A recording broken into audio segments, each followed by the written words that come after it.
When I was around 14 years old, I received a Ouija board for Christmas. My parents thought it'd be a fun gift, just a game. I was excited but also nervous, eager to see if it really worked. But I wanted to try it alone.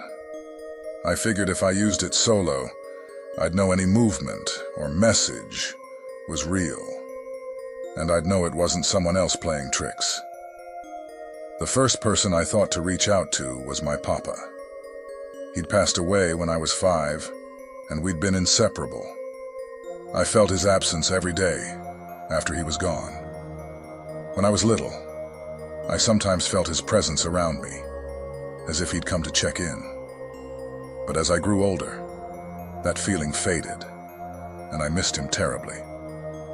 So that night, after my family had gone to sleep, I decided to try contacting him. I lit a single candle, sat in front of the board, and focused my thoughts on him. I placed my hands on the planchette and asked, "Papa, are you there?" For what felt like forever, nothing happened. The board was still, and I felt a pang of disappointment, a small heartbreak, as I realized he might not be able to hear me. Desperate for some sign, I asked the air, "Are there any spirits who can find my papa? Can someone please tell him I want to talk to him?" That's when everything changed. I felt a chill creep into the room.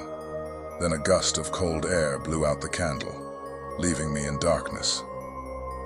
Suddenly, the planchette was yanked from my fingers and flung across the room with such force it hit the wall. I could feel something shift, something dark, powerful, and wrong. It wasn't my papa. It was something else, something I'd unknowingly invited in. A wave of dread came over me. I froze, too afraid to move, until I finally bolted to turn on the lights and screamed for my parents. They rushed in, but when I explained what happened, they just chuckled and told me it was my imagination. They couldn't feel what I felt in that room.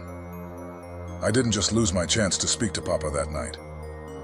I gained something darker. I felt haunted, followed by a presence I couldn't shake. I tried everything over the years, visiting shamans, priests, anyone who might help. But no one could rid me of this thing that clung to me, this shadow that I had foolishly summoned. It was the worst mistake of my life, a lesson in fear and regret that I'll never forget. Now, years later, I've become a practicing witch, and I'm familiar with various rituals and tools. But I refuse to touch a Ouija board or any summoning device. When people come to me, hoping I can help them contact a loved one, I always say no. Even though I practice magic, I know my limits. I know the risks of opening doors that can't be closed. And I tell everyone I meet to stay away from those tools, unless they're working with someone who truly knows what they're doing. Because once you cross that line, the dead are not always the ones who answer back. Some things are meant to stay on the other side of the veil, for our sake and theirs. The Ouija board was tucked away in the attic, buried under years of dust and forgotten boxes. It clearly wasn't mine, maybe something a previous tenant had left behind. The wood looked aged, worn from time, the letters faint, but unmistakable Ouija. A small, amused grin crossed my face. But out of curiosity, I pulled it out, brushed off the dust, and set it on my coffee table. I wasn't sure why I couldn't stop glancing at it, as if it was daring me to try it out. With nothing else to do, I sat down, placed my fingers on the planchette, and feeling a little foolish, asked, "Is anyone here?" Nothing. Silence, as expected. I was about to get up when the planchette shifted, just slightly, a barely there movement that made me pause. I stared, my heart beat quickening. Must have imagined it. Then slowly, the planchette moved again, this time landing squarely on yes. I laughed nervously, feeling my hands tremble.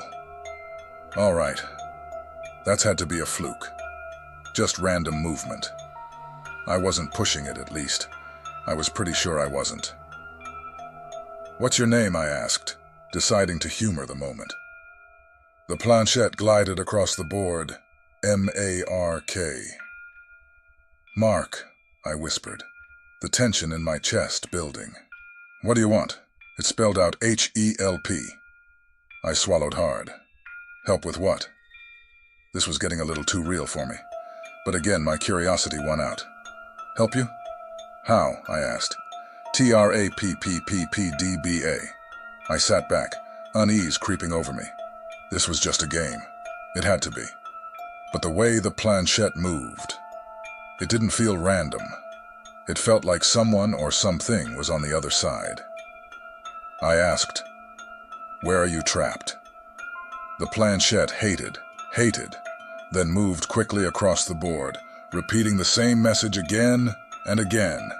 H-E-F-P-N-S-O. Panic set in. I pulled my hands away, shoving the board off the table. I had to be pushing it without knowing. This wasn't real. I stood up, grabbing the board, and shoved it back into the closet. I locked the door, telling myself I was being stupid for letting this get to me. That night I woke up to a loud thud. My heart pounded as I sat up in bed, my eyes darting around the room.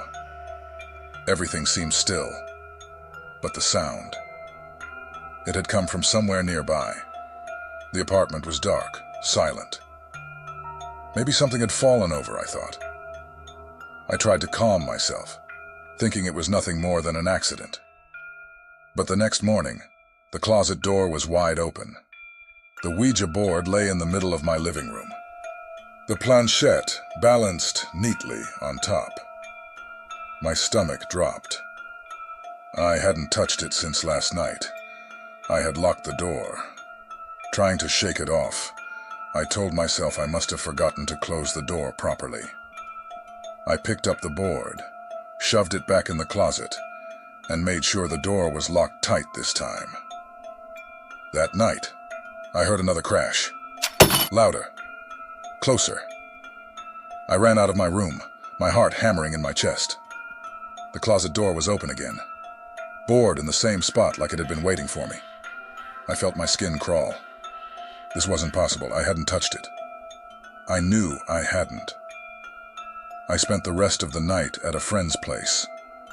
I didn't tell her why. How do you explain something like this without sounding insane? But when I came back the next morning, the apartment was dead quiet. Too quiet. I checked the closet, the board was there, but the planchette was gone.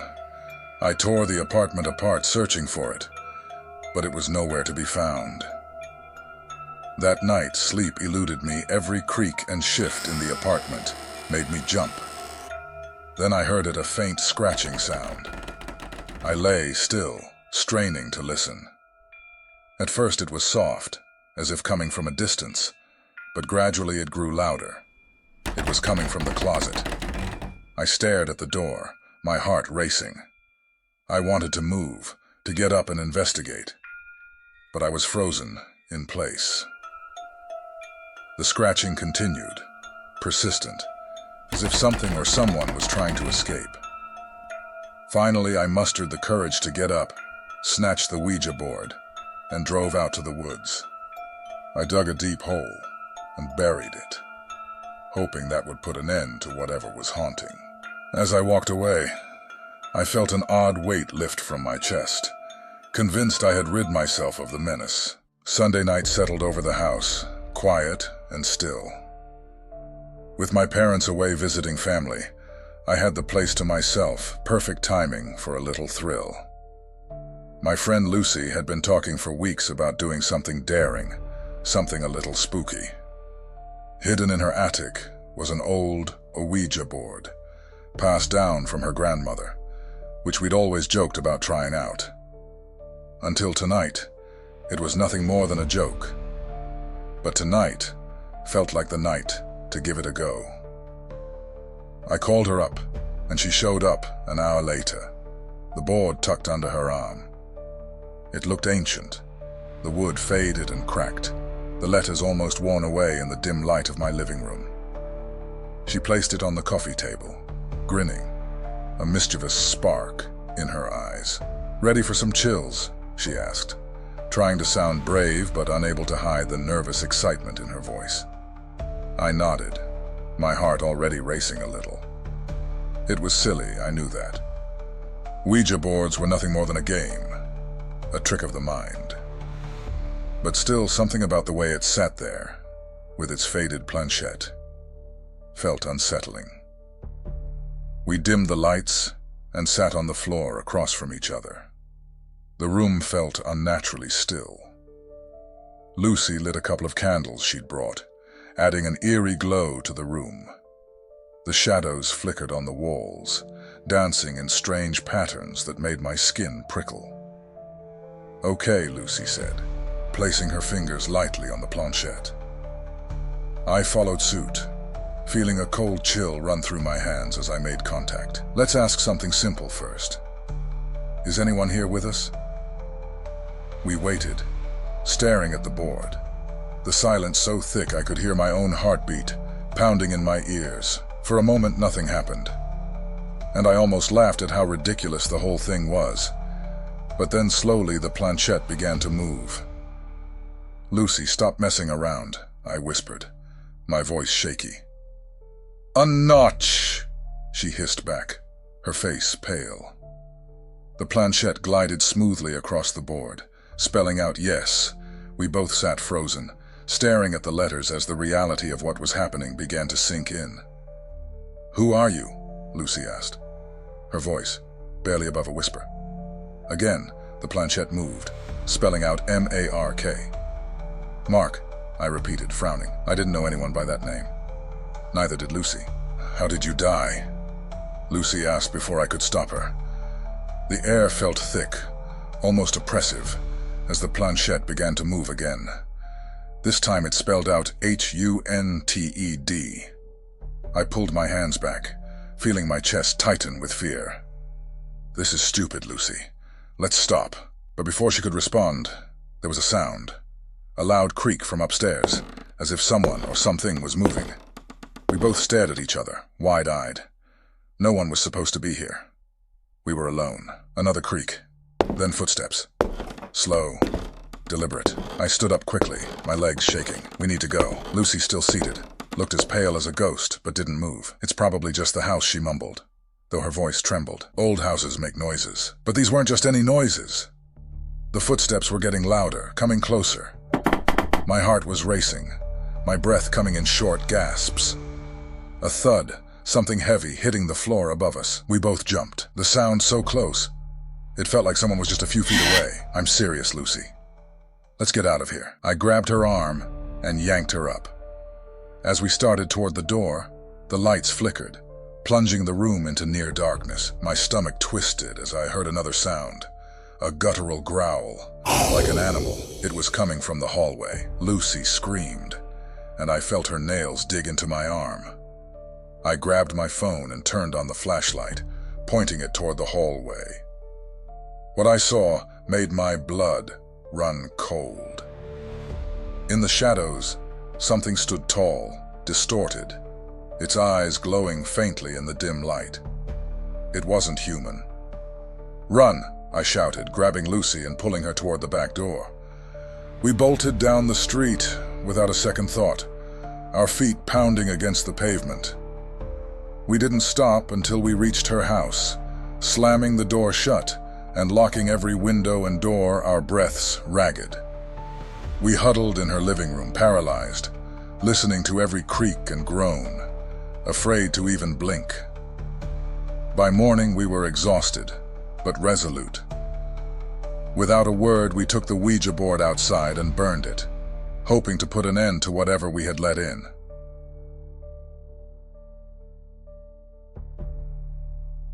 If you're craving more spine-chilling tales, join us for more haunting mysteries and horror stories. Don't forget to hit that subscribe button and turn on the notifications.